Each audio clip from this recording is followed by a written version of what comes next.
Lavrov said concerns over civilian casualties were, to quote him, pathetic shrieks. You know, but I'm afraid that is just where they are, and that is what we're dealing with. And I'll make you one other prediction, by the way, which is that the stuff that you're hearing about chemical weapons, this is straight out of their playbook. They start saying that there are chemical weapons that have been stored by their opponents or by the Americans, and so when they themselves deploy chemical weapons, as I fear they may, they have a sort of a maskirovka, a fake story ready to go. And you've seen it in Syria. You saw it even in the UK when. This is what you expect next, then? Look, I just note that is what they're already doing. It is a cynical, barbaric government, I'm afraid. And so on your point about, Beth, on your point about war crimes, I think it's the right question to ask. And as it happens, the Lord Chancellor, the Deputy Prime Minister, Dom Raab, has a lot of experience in this. He was one of those who was involved in putting Slobodan Milosevic before the Hague for trial, the Serb leader, for war crimes. And he will be going off to the Hague to see what they need, what evidence we can help to supply. But in the meantime, Prime Minister, the bombing of a maternity hospital, at least 516 civilians have been killed, the use of cluster bombs, thermobaric weapons, the threat of chemical weapons, troops opening fire on fleeing families, shelling of civilian humanitarian corridors, airstrikes on residential blocks. Is it not on your conscience every time you speak to President Zelensky and he asks you for that no-fly zone? It must...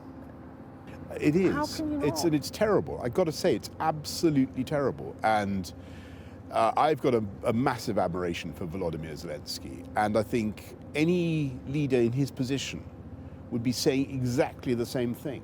They'd be saying, why can't you provide that air cover? Why can't you, as the West, simply help to clear our skies of Russian planes and stop us being bombarded from the air, stop this evil going on in Europe?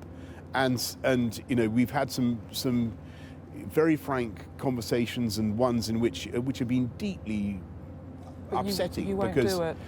The difficulty is the difficulty is that there is a line beyond which, quite frankly, the UK and NATO would be deemed to be in conflict, direct conflict, with Russia. So no circumstances. If as you say, they could drop chemical weapons, is that not the red light? Nothing. Well, is there nothing that could happen that might make you change your mind? It's agonising. It's absolutely agonising. And I've had this conversation at least a couple of times now with Volodymyr.